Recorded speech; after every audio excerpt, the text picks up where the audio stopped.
राष्ट्रीय खाद्य सुरक्षा। राष्ट्रीय खाद्य सुरक्षा अधिनियम NFSA 2013 सार्वजनिक वितरण प्रणाली के माध्यम से लगभग 800 मिलियन लोगों को खाद्य सुरक्षा मुहैया कराने को लेकर चर्चा में है। भारत ने हाल के वर्षों में उल्लेखनीय आर्थिक विकास किया है और यह विश्व की सबसे तेजी से विकास करती अर्थव्यवस्थाओं में से एक है।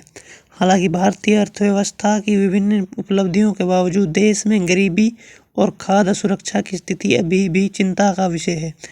खाद्य सुरक्षा, फूड सिक्योरिटी क्या है? खाद्य सुरक्षा की अवधारणा बहुआयामी है। जीवन के लिए भोजन उतना ही आवश्यक है जितना कि सांस लेने के लिए हवा। खाद्य सुरक्षा का अर्थ 2 वक्त का भोजन प्राप्त होने तक सीमित नहीं है।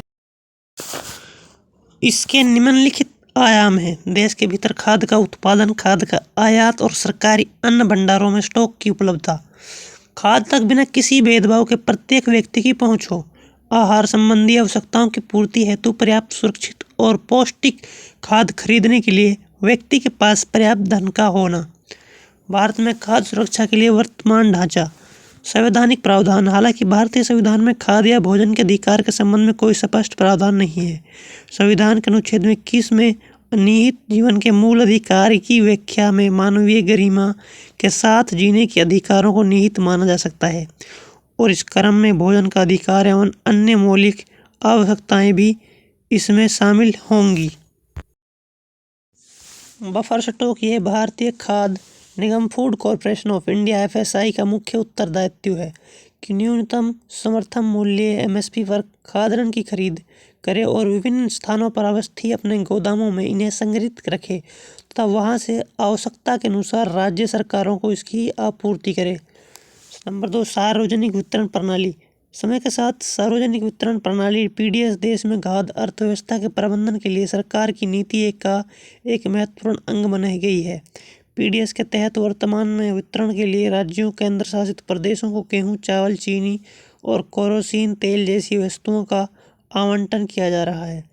राष्ट्रीय खाद्य सुरक्षा अधिनियम 2013 NFSA यह खाद्य सुरक्षा के प्रति दृष्टिकोण में एक आमूल-चूल परिवर्तन को इंगित करता है, जहां अब यह कल्याण के बजाय अधिकार आधारित दृष्टिकोण में बदल गया है। अंत्योदय अन्न योजना। इस योजना के तहत निर्धारित आबादी के प्रति परिवार को प्रति माह 35 किलोग्राम खाद्यान्न प्रदान किया जाता है। भारत में खाद्य सुरक्षा से संबंधित प्रमुख चुनौतियां। खाद्य उत्पादन का एक प्रमुख तत्व है वह स्वास्थ्य मृदा, क्योंकि वैश्विक खाद्य उत्पादन का लगभग 95% भाग मृदा पर ही निर्भर करता है। कृषि रसायनों के अत्यधिक या अनुचित उपयोग, वनों की कटाई और प्राकृतिक आपदाओं के कारण मृदा का संरक्षण स्थानीय खाद्य उत्पादन के लिए एक महत्वपूर्ण चुनौती है। न्यूनतम समर्थन मूल्य के कारण किसान अपनी भूमि पर मोटे अनाजों के बजाय चावल और गेहूं का अधिक उत्पादन करने लगे हैं। बाढ़ जैसी चरम मौसमी घटनाओं की बढ़ती आवृत्ति एवं तीव्रता से भारत में कृषि उत्पादकता कम हो रही है, जिससे खाद्य सुरक्षा के लिए गंभीर खतरा उत्पन्न हो रहा है। यह है राष्ट्रीय खाद्य सुरक्षा दिवस।